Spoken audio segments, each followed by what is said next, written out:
दोस्तों मैं देख के आया हूँ कंटारा चैप्टर वन और ये प्रीक्वल है। और इसकी सबसे बड़ी तारीफ़ ये है कि ये बहुत टाइम के बाद मैंने कोई ऐसी फिल्म देखी जो वाकई में प्रीक्वल वर्ड को ना जस्टिफाई करती है कि पहले की कहानी को ऐसे ढंग से दिखाना कि आगे आने वाली कहानी से कनेक्शन भी है, लेकिन एकदम एक अलग टाइप की कहानी। और उसको अच्छे ढंग से सेट करना, वरना हमारे पास बॉलीवुड में जो वन टू थ्री बनती हैं वो उनमें आप जानते हैं उनमें कितनी सिमिलैरिटी होती है प्लॉट में।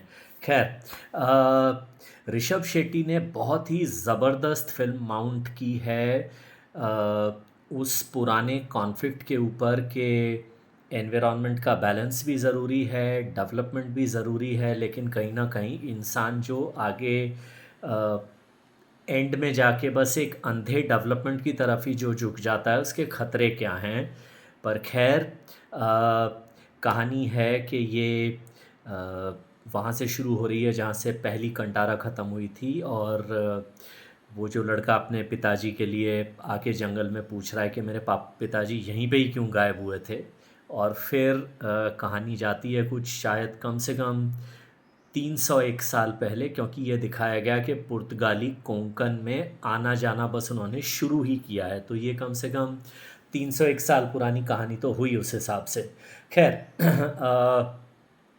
फिर ये वहाँ पर दिखाया कि उसी कंटारा के जंगल में ये बर्मे नाम का एक लड़का बच्चा पैदा हुआ है और एक चीता उसकी रखवाली कर रहा है। बर्मे का रोल फिर से ऋषभ शेट्टी ने किया है। और बर्मे बड़ा होता है, एक बहुत ही जुझारू योद्धा है, 25 30 40 को एक साथ गिरा सकता है किसी भी लड़ाई में। और ये बहुत कन्विंसिंग ढंग से दिखाया गया है एक्शन सीन्स में। ख़ास तौर से वो जो जब ये बांगरा पोर्ट पे जाते हैं, एक सीक्वेंस है कि एक बंदरगाह है पास में बांगरा नाम का, वहाँ पे जो एक रथ के ऊपर जो फिसलते हुए चलते हैं, सब बहुत ही बढ़िया एक्शन कोरियोग्राफी है पूरी फिल्म में, जंगल की सेटिंग में।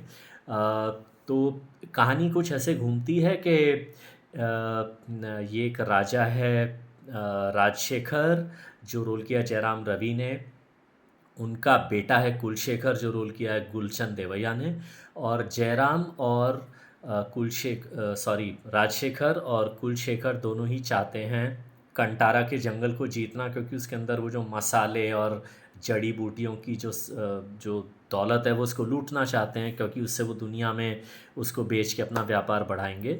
और वही कॉन्फ्लिक्ट के फिर जंगल खुद अपनी कैसे रक्षा करता है, फिर से वही गुलिगा भी आते हैं। एक राजकुमारी कनकावती भी है, जिसके बरमे और उसके बीच में प्यार होता है थोड़ा सा। फिर यहीं से कहानी आगे बढ़ती है कि कुलशेखर आकर कुछ ऐसी हरकतें करता है जो एक तानाशाह राजा का तानाशाह बेटा करते ही हैं। और इससे ज़्यादा मैं बोलूँगा नहीं, फिर आपके लिए स्पॉइलर होने लगेंगे। और कैसे फिर बर्मे अपने जंगल की, कंटारा के जंगल की रक्षा करता है। और कहानी उस पॉइंट पर छोड़ दी जाती है कि एक एक गड्ढा टाइप है जिसमें कुछ एक घटना हुई है, जंगल में है वो। वो क्या घटना हुई है वो भी बताऊंगा तो फिर स्पॉइलर हो जाएगा। वो पिछली बार दशावतार के रिव्यू में आप में से कई लोगों ने उस रिव्यू को प्यार भी बहुत दिया और मुझे डांटा भी बहुत कि यार पूरी कहानी बता देते हो, तो इसलिए मैं रुक रहा हूँ। और वहीं पर रोक दिया जाता है इस फिल्म की कहानी को कि वो चैप्टर टू में बताया जाएगा कि ये गड्ढा कहाँ गया, क्यों गायब हो गया, जो भी। सो कुल मिलाकर जो फ़िल्म है ना, इंटरवल तक तो इतनी स्पीड से चलती है। आजकल मैंने ऐसी फ़िल्में देखी हैं कि मैं 3 3 मिनट के बाद घड़ी देखता हूँ कि अब और कितना टाइम बैठना है मुझे इस टॉर्चर में। और बहुत टाइम के बाद हुआ कि मैंने अचानक अपनी घड़ी की तरफ देखा तो लगभग 1 घंटा 5 मिनट की फ़िल्म हो चुकी थी। इंटरवल तक तो एक्शन, कहानी का बिल्डअप, और चेन्ना बोल के जो कॉमेडी की है, उसी कैरेक्टर ने जो कंटारा चैप्टर वन में भी कॉमेडी कर रहे थे, उनकी ज़बरदस्त कॉमेडी, उसके सहारे फ़िल्म इतनी तेज़ी से आगे बढ़ती है कि इंटरवल तो बिल्कुल यूँ आता है।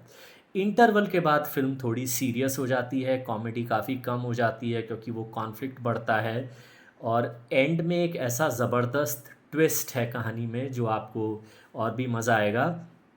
और ऋषभ शेट्टी की वो महान गुलिगा भगवान जब उनके अंदर घुसते हैं, वो जो एक्टिंग है। और मैंने जब कंटारा देखी थी तब भी ये कहा था कि इस टाइप की एक्टिंग करना इतना मुश्किल होता है, क्योंकि अगर आप उसको हल्का सा आगे ले जाएं तो वो ओवर एक्टिंग हो जाती है।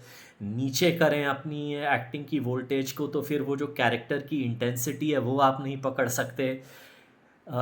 इंटेंस एक्टिंग करना कॉमेडी एक्टिंग करने से 10-15% ज़्यादा टफ होती है, मेरी अपनी पर्सनल ओपिनियन में, जो भी थोड़ी बहुत मैं एक्टिंग की समझ रखता हूँ। तो वो जो उन्होंने रोल किया, और इसके अलावा एक और अवतार है इसमें, वो आप समझ लिए एडेड बोनस जो उन्होंने किया है गुलिगा के अलावा, तो वो भी दर्शकों को बहुत पसंद आएगा।